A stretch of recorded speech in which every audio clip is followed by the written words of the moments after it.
Following Christ isn't easy. I think the disciples discovered that this morning in the reading. They were chatting among themselves, and they didn't really understand what Jesus had been teaching them. They did not understand that Jesus was to die and then come back to life. They had no clue as to what he was talking about. But after all the other times they didn't know what he was talking about, they were afraid to ask, because Jesus would normally get very upset with them because he thought he was speaking very clearly and they would all know what he was talking about. But they didn't. We have a number of times when Jesus talks in parables. And Jesus talks about all of the farming life in that time. Shepherds, sheep, all the different things you would do as a shepherd. I don't know how many people here have ever been on a farm where they raise sheep. I've been watching a little commercial. I can tell you it's about Subaru, but that's not the part that got me. We have a nice little shepherd there, 4-footed, broken leg. And he's sitting there and the sheep are escaping from the field. So he's barking to tell the boss, "Come on, guy, the sheep are getting out and I can't get out there to get them." So he takes along the boss, they hop into the Subaru, and they bring them all back into the fold and close the gate so they can be looked after. This is a very important thing. I think of the dog as being Christ. I think of him more interested in the sheep than anything else in the world. We are the sheep. Christ is our shepherd, and he looks after us. I have a little experience, not a lot. My Uncle Tom was O'Connor. We'll get that out of the way right away. Uncle Tom O'Connor, he lived up near Smith Falls, and he had about 200 acres of rock that he called a farm, and about the only thing he could raise on it was sheep, because they were the only thing that could graze going up and over around all the rock to get to the plants that were there. They eat almost anything, so it didn't matter. But Uncle Tom lived there happily. When I met him, he was 86 years old. And he was still happily living there. But like a lot of people, he was very independent. And when you tried to talk to him at the table, he was deaf. He couldn't hear a word you said. Leave the room, go for a little tiny walk, and there was Uncle Tom, and he heard every word you said. And he'd question you about why you said this and why you said that when you come back into the room. And I'm standing there saying, "I thought you were deaf." I think the disciples were deaf. Or maybe not. They were chatting as they walked down the road with Jesus. They weren't talking about the fact that Jesus was going to die and be resurrected. They were talking about who is the best disciple. Like us, we sometimes get lost. This is not a good topic to raise with Jesus. Not a good topic at all. Because he doesn't want people comparing things. He wants them to follow him without question. But he says, like he said to the rich man, give up everything and be a servant to others. And when you're a servant to others, that will pay and buy your way into heaven. Jesus demonstrated this by washing feet, by eating with the poor, by eating with the unclean. The unclean were the people that were not Jewish.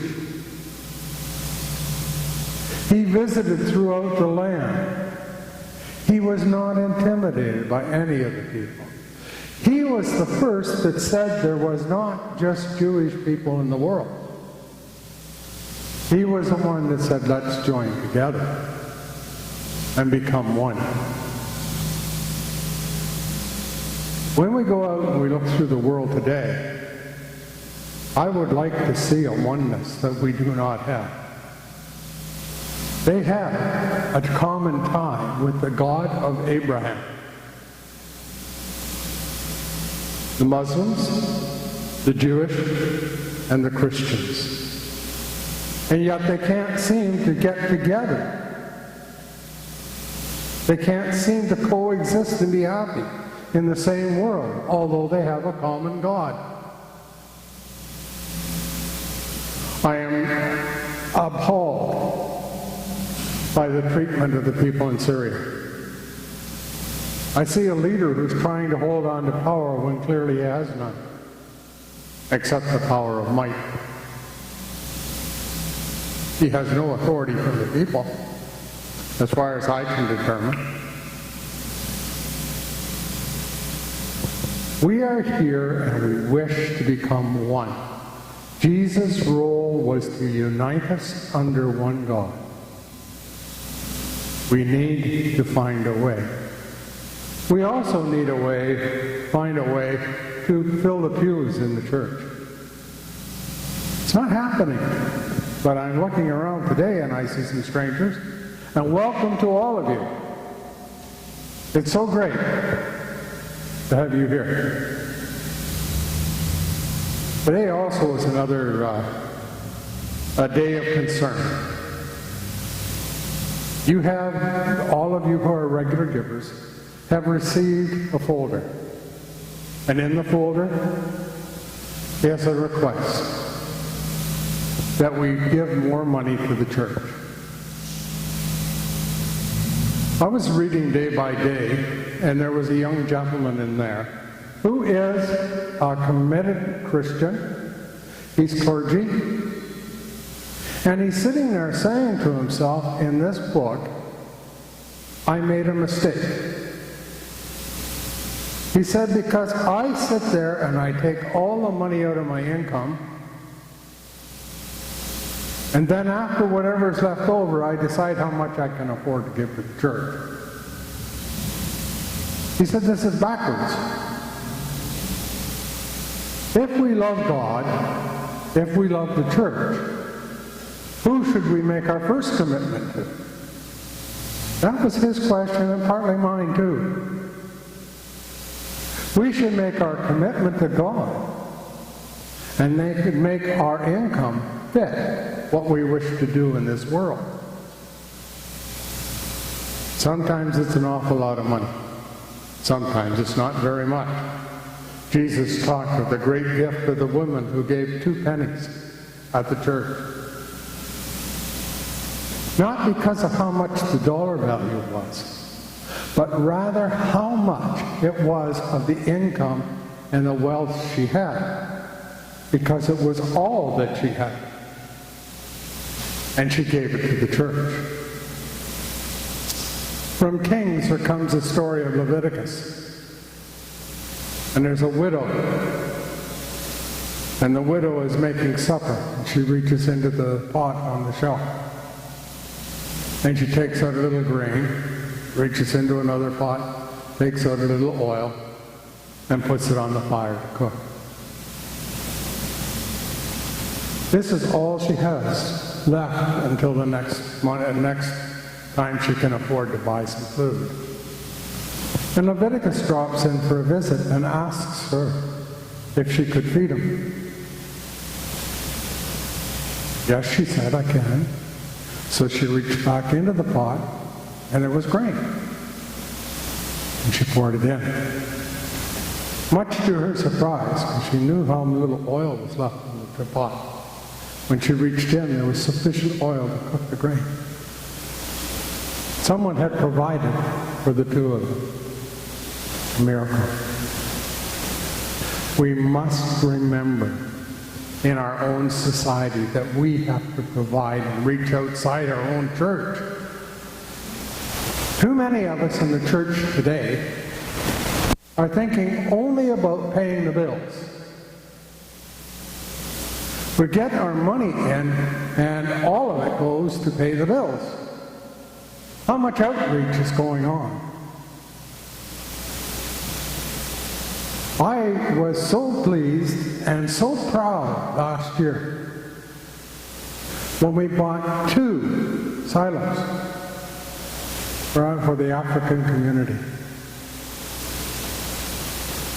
They have been so proud of us that they took and they painted the name of this church on the side of those seed bins.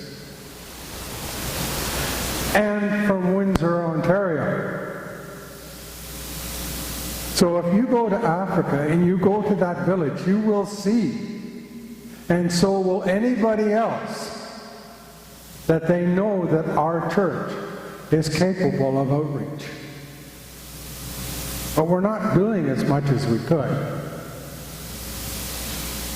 I used to help people who were trying to create charitable organizations do the applications at one time. And I've applied for one for myself. It was for a scholarship at the high school I taught at. And they get a right to give money to this charity, and then I can give them a receipt for income tax purposes. Now, if that's why you're giving to the church, it's not the answer. It's a nice thing, yes. But getting a receipt for what you did should be not your only purpose in giving. Our church and other charities, I evaluate charities when I go to give money. How much money goes into administration? How much money actually reaches the people who need? If I gave $100 to the food bank, how much of that money actually goes into buying food and giving it to the people? That's a measure I use. If I see that it's 20%, there's an awful lot of people who are making money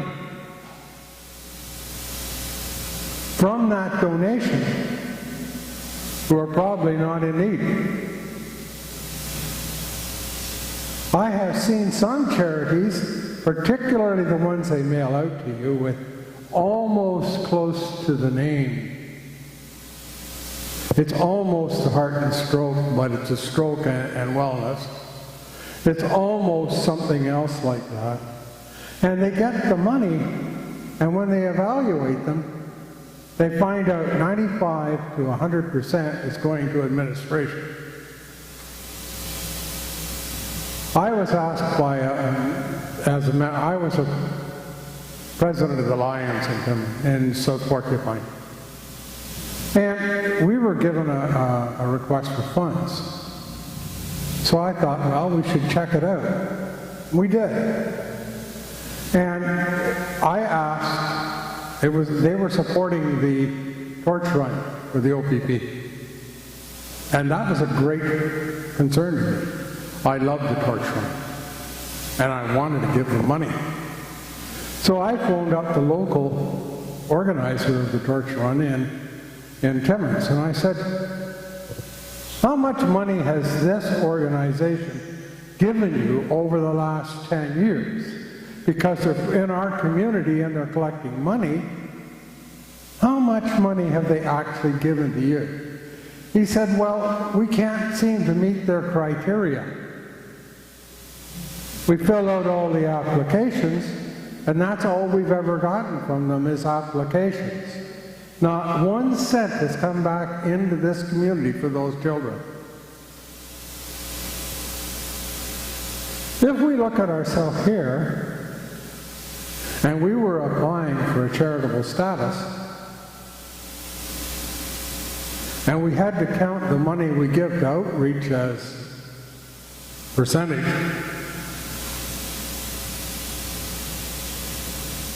It's a very hard question to ask. But we do need to give more. One, outreach is very important, and we're not doing enough of it. Our bills do need to be paid. We had a little bit of help when we amalgamated the 3 churches, and that help terminated this year. So now we have to raise an extra percentage, about 10 or 15%. Keep the building open. Somebody will take a look at our balance sheet, and we'll talk about how much money we have on the balance sheet. But you know what? You have to take a look at how much of that money is available, not how much money is there. 90% to 100% of that money is allocated to specific causes, to specific things. We can apply for grants for certain things, but we can't pay the minister out of that money. We can't pay the hydro bills out of that money. People seem to think that money's open to us. It isn't.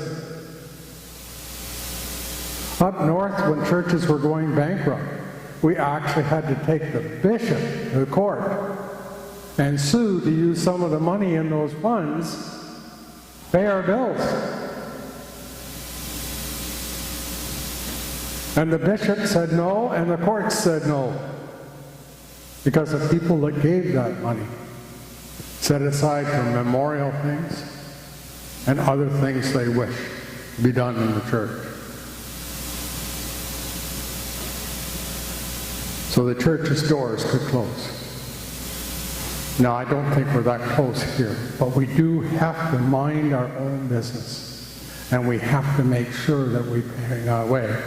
And my goal is to see quite a few more dollars come in that can support our outreach programs so that we can give to the community and let them know who we are and what we're doing. And the more we do, the more we advertise, the more we'll fill pews. The more we fill pews, the more money we get, and it's a beautiful situation. So I ask you all to remember in your prayers St. Augustine and its needs, and also to reevaluate your giving and think about it.